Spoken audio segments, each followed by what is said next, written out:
All right, guys. So we're looking at a chart here of our temperature data over the next 10 days. And remember, we're focusing mainly on this part right here, which is the high temperature, which is generally what most people look at when they're trying to figure out how warm is it going to be on a particular day. So I see these 10 temperatures: 61, 58, 59, 56, 62, 61, 57, 62, 64, 66. And I've actually listed these 10 temperatures here so that we can see all 10 of those temperatures. Now, the first thing that I asked you to do was to organize that information. So I'm going to give you a new way to organize information, and we're going to be talking about something called we call it a stem and leaf chart or a stem and leaf plot. Stem on this side, and we have the leaf on this side. Now, this is a really easy thing to figure out. The stem side of your chart, it really is going to represent the tens place. So when we're looking at the stem side, we're looking at the tens place. And when we're looking at the leaf side, we're looking at the ones place. All right, so we have the tens place and we have the ones place. Now, the first thing I'm going to do is I'm going to go up here to my chart, and I'm just going to underline the digit in each of these that is in the tens place. And you're going to notice that all of these either have 5 tens or 6 tens. Now, we only need to put in the stem the tens that we have. So I'm going to say we have 5 tens, which represents 50s, and 6 tens, which represents 60s. Now, if you had a single digit number, such as like 4, that would have 0 tens. So in the stem place, you would put a 0. If you had a triple digit number, like 150, so 150, it would have 15 tens. So you would put a 15 under the stem. So in the leaf portion, we are going to put our ones place because it represents our ones place. Now, we're always going to start by putting our numbers in order. So we're going to start with the smallest. So my smallest number in this chart is 56. But when I go to the leaf, all I have to write is the ones place. So together I have 5 in the stem and 6 in the leaf. That gives me 56. And then I'm going to continually put down my numbers in order. I have 57. Now here's where something changes. Instead of having to write 5 again, we just write 7.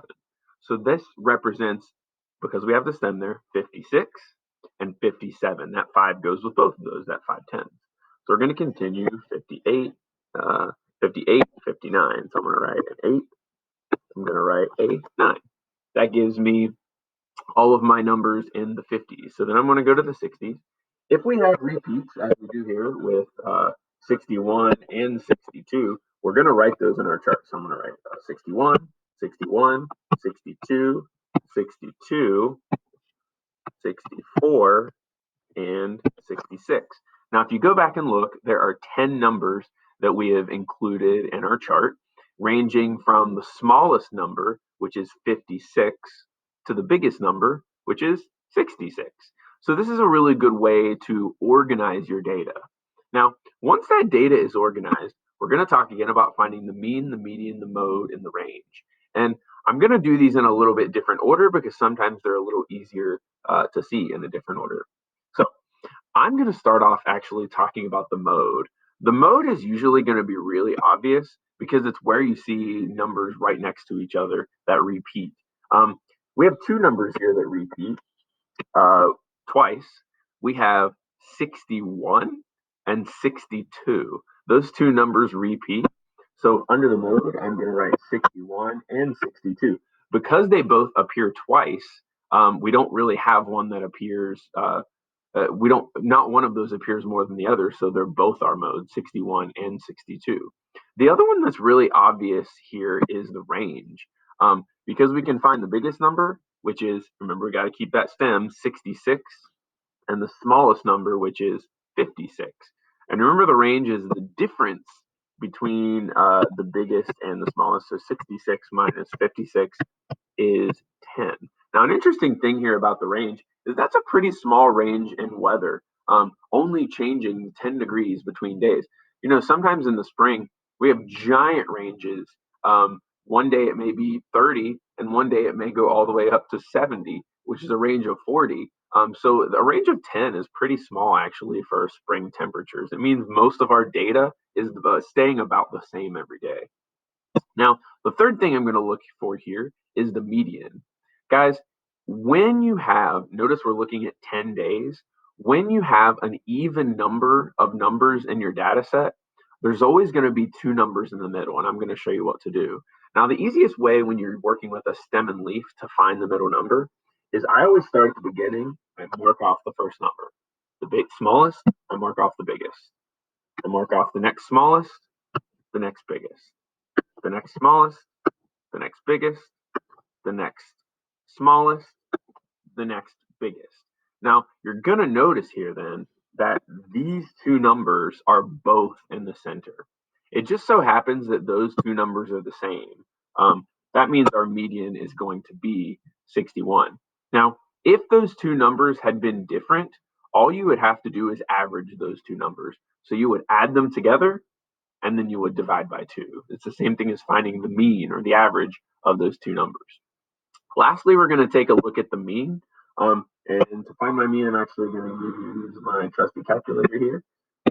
And when we're finding the mean, remember, we're going to first add all of those numbers together. We have 61 plus 58 plus 59 plus 56 plus 62 plus 61 plus 57 plus 62 plus 64 plus 66. And we end up with 606. So I'm going to write that back down on this page. We're going to end up with 606. And because there are 10 numbers, I'm going to divide by 10 here, which I can really easily divide by 10 by moving that decimal back one time. So my average then is going to be 60.6. That means for those 10 days, the average temperature is 60.6 degrees. You'll notice that between the mean, the median, and the mode, all of these numbers are pretty similar. That shows us that our data is pretty consistent. We're not getting big differences from day to day. We're going to look at an example later this week that's going to show us when might be some circumstances where these three numbers aren't as close to the same. So I want you to really think about organizing your data using the stem and leaf chart. Remember, the stem and leaf is the stem is the tens, the leaf is the ones. And I want to remind you one more time. If we had a single digit number, you would put a 0 in the stem. If you have a triple digit number, you would put, like we said up here for 150, you would put 15 in the stem and a 0 under your ones place. And that's going to help you to organize your data. So I want you guys to really think about giving that a shot.